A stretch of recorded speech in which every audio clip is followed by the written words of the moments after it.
Alright, Assalamualaikum warahmatullahi wabarakatuh. Welcome in chapter X, continue reading Alice in the Wonderland. My name is Gifari. And in chapter 10, we are in the lobster quadrille. The box turtle sighed deeply and drew the back of flappers across his eyes.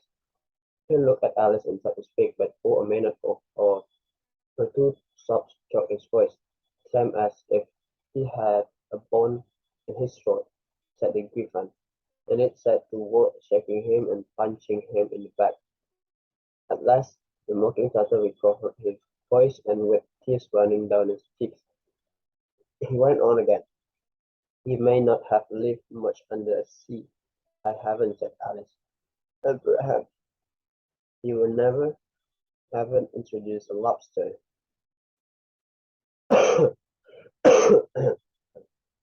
Alice began to say, "I always taste," but checked herself hastily and said, "No, never." "So you can have no idea what delightful things a lobster quadrille is?" "No, indeed," said Alice. "What sort of dance is it?" "Why," said the griffin, they transformed into a line along the seashore. Two lines, thread the mock turtle, seals, turtle, salmon, and so on. Then when you clear all the jellyfish out of the way, that generally takes some time, answered the griffin. "Yet fine splice." "Several lobster up as a partner," cried the griffin. "Of course," the mock turtle said, "at once twice said it to the partners. Since lobsters and retire their order," continued the griffin. "And you know," the mock turtle went on, "you to the lobsters," said the griffin, with a bound into the air, "as far out at sea as you can swim after them." "Swim a griffin, then a salt in the sea," cried the mock turtle, grappling with their butt. "Change lobsters again," yelled the griffin at the top of its voice. "Back to land again, and that's our first figure," said the mock turtle, suddenly dropping its voice, and the two creatures who had been jumping out like mad things all the time. "But down again," said the fairy sadly and quietly. "And look at Alice, it must be a very pretty dance," said Alice timidly. "Would you like to see a little of it?" said the mock turtle. "Very much indeed," said Alice. "Come, let's try the first figure," said the mock turtle to the griffin. "We can do it with a lobster, you know, which shall sing." "Oh, you sing," said the griffin. "I've forgotten the words."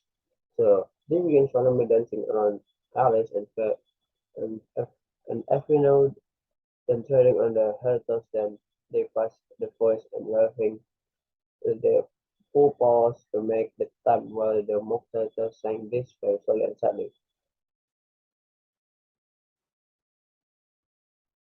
"Thank you, it's very interesting to dance watch," said Alice, very glad that was over at last. "And I do so like the pretty song about whiting." "Oh, as to the whiting," said Alice, very glad that was over at last. "And I do like that curious song about the whiting." "Oh, I said whiting," said the mock turtle. "Did you've seen them, of course," said Alice. "Yes," said Alice. "I've often seen them at din," teaching herself harshly. "I don't know where din may be," said the mock turtle, "but if you've seen them so often, of course you know that what they like." "I believe so," Alice replied thoughtfully. "They have their tails in their mouths, and there are other crumbs." "You know about crumbs," said the mock turtle. "Crumbs would all wash off in the sea, but they have their tails in the mouth." "And the reason is," he mock turtle, young and shut his eyes to her about the reason of all that, said the griffin. "The reason is," said the griffin, "that they would go with the lobster to the dance. They got thrown out of sea, so they had to fall a long way, so they got their tails plastered. They mouths they couldn't get them out again, that's all." "Thank you," said Alice. "That's very interesting. I never knew so much about whiting before. I can tell you more than that if you like," said the griffin. "Do you know why it's called whiting?" "I never thought about it," said Alice. "Why?"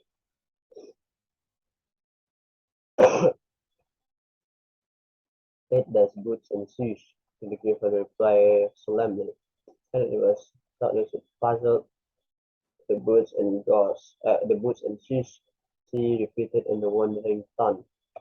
Why, what are your shoes done with? Said Griffin. I mean, what makes them so shiny? Alice looked down at them and considered a little before she gave the answer. They're done with blacking, I believe. Boots and shoes under the sea, the Griffin went on in deep voice. Are done with whiting, you know. And what are they made of? Alice asked in tone of great curiosity. Yours and eels, of course. The Griffin replied rather impatiently, and Jim could have told you that.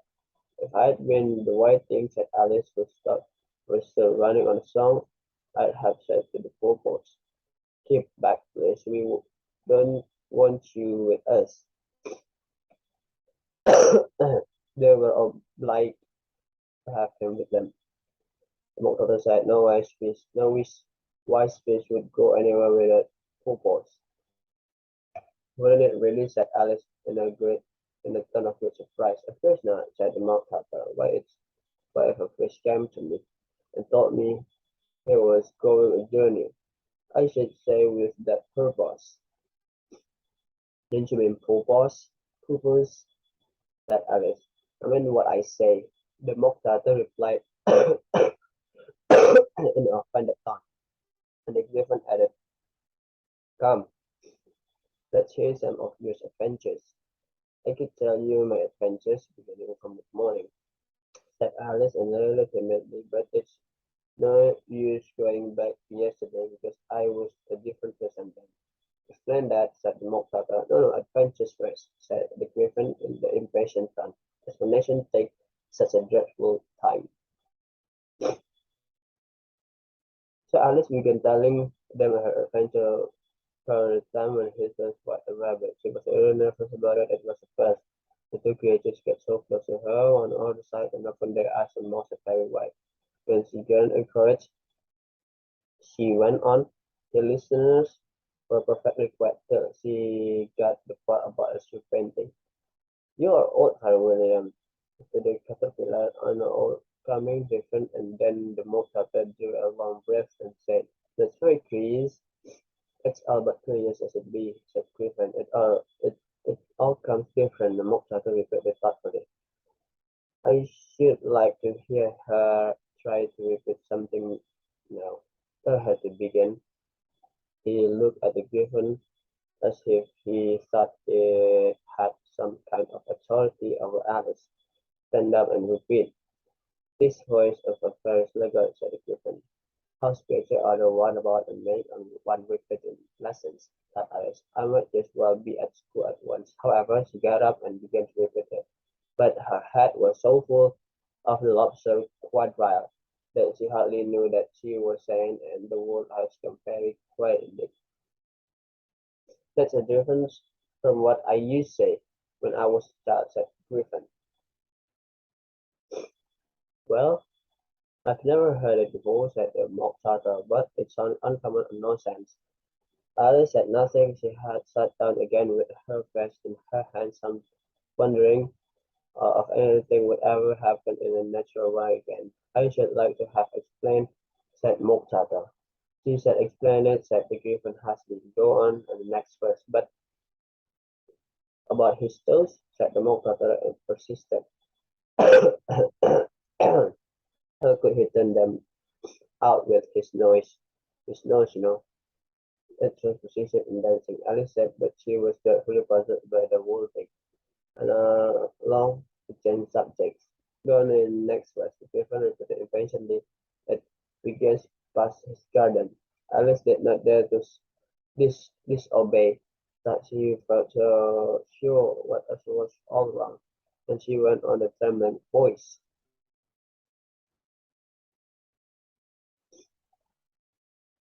I was very garden and marked with one eye. How do all the oyster say a fish?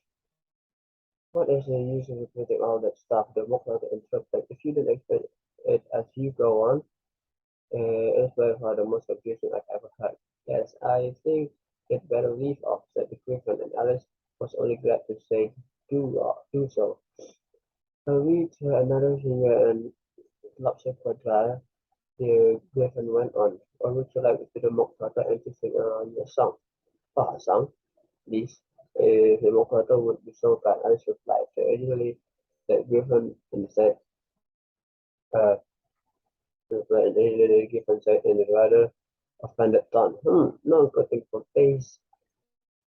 Sing her, Turtle Soup, will you old fellow. The Mock Turtle sighed deeply and began, and the voice sometimes took with sobs to sing this. "Curse again!"